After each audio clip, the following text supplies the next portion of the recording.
और क्यों जरूरी है नवकार महामंत्र का स्मरण करना, चिंतन करना, जाप करना, उपकारी के उपकारों के प्रति कृतज्ञता व्यक्त करना। मैं आपको एक प्रैक्टिकल बात बताता हूं, एकदम प्रैक्टिकल बात। मेरे को डर लगता है मालूम इस बात से, किस बात से, कि आपका सिविल स्कोर खराब मत हो जाए।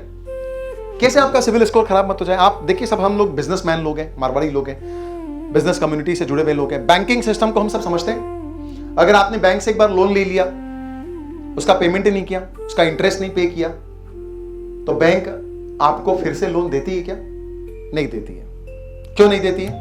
आपका रिकॉर्ड, पास्ट ट्रैक रिकॉर्ड खराब हो गया, फाइनेंशियल रिकॉर्ड खराब हो गया।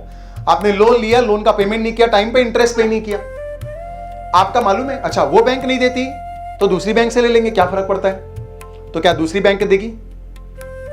कोई शहर की बैंक देगी दूसरी? नहीं। पूरे देश की कोई दूसरी बैंक देगी? कोई नहीं देगी। तो सबको मालूम कैसे चल गया कि आपका रिकॉर्ड खराब है? कैसे मालूम चला सबको? सबने क्यों बंद कर दिया? भाई एक लोन के साथ डिफॉल्ट किया आपने, एक बैंक के साथ में, सारे बैंक तो है ना। लेकिन नहीं, एक क्रेडिट एजेंसी जिसको बोलते हैं सिबिल, अगर एक बैंक के साथ आप डिफॉल्ट करोगे ना तो आपका रिकॉर्ड चला जाएगा सिबिल में, आपका सिबिल स्कोर खराब हो जाएगा। दुनिया की कोई भी बैंक से आपको फिर लोन नहीं मिलेगा। एक बार सिबिल स्कोर खराब हो गया ना तो कोई बैंक आपको लोन नहीं देगा।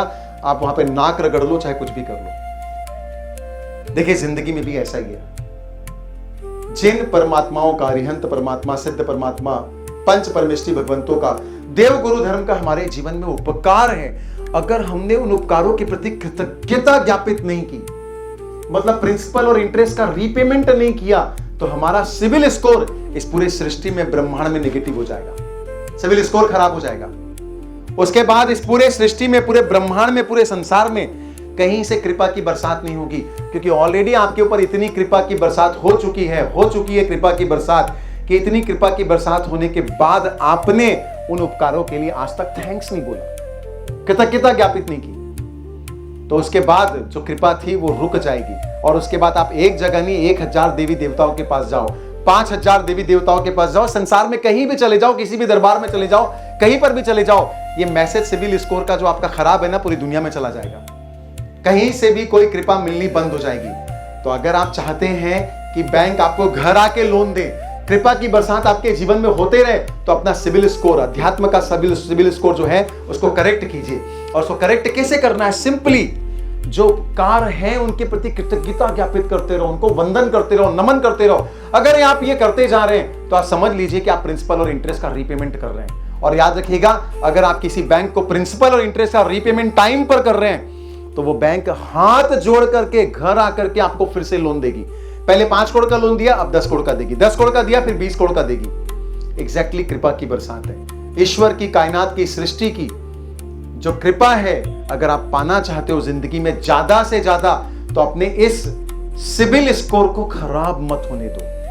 B thankful and grateful to the entire universe and specially पंच परमेष्टि भगवंतों के प्रति, जिनका हमारी आत्मा पर अनंत उपकार है।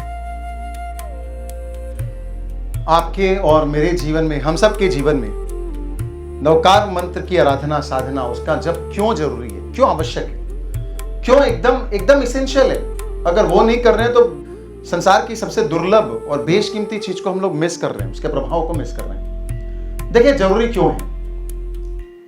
क्योंकि कहीं ना कहीं देखिए, हम सब जैन दर्शन में श्रद्धा रखते हैं, और गुरु भगवंतों से जो हमने सीखा है कि हमारी अपनी आत्मा पर इन पंच परमेष्टि भगवंतों का, नमस्कार महामंत्रों का, मतलब इसमें जो 5 पद विराजमान है, अरिहंत परमात्मा, सिद्ध परमात्मा, आचार्य भगवंत, उपाध्याय भगवंत, साधु भगवंत, इन सब का हमारी आत्मा पर अनंत अनंत भवों में अनंत अनंत उपकार है, डेफिनेटली है।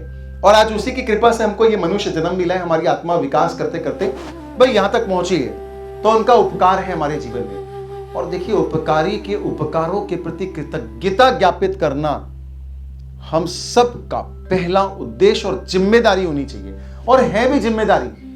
अगर वो नहीं निभा रहे तो शायद संसार में सब कुछ निभा के नहीं निभा रहे। जिन्होंने इतना उपकार किया, उनके उपकारों का स्मरण नहीं है, अगर उनके उपकारों के प्रति कृतज्ञता के भाव नहीं है, अरे ऐसी आत्माओं के लिए अगर वंदन के भाव नहीं है, पूजनीय भाव नहीं अगर हमारे अंदर में, तो सच में हमारा जीवन व्यर्थ है। मैं तो कहता हूं बिल्कुल व्यर्थ है। तो उपकारी के उपकारों के प्रति कृतज्ञता ज्ञापित करना, उनको वंदन करना, पहला बड़ा कर्तव्य है जिसको निभाए बिना संसार के सारे कर्तव्य अधूरे हैं। तो इसीलिए नमस्कार महामंत्र में इन पांचों पवित्र आत्माओं को, पांचों पदों को हम लगातार वंदन करते हैं, जिससे उनके उपकारों के प्रति हम कृतज्ञता ज्ञापित कर सकें। अरिहंत परमात्मा को नमन करते हैं उनके उपकारों के लिए, सिद्ध परमात्मा को, आचार्य भगवंतों को, उपाध्याय भगवंतों को।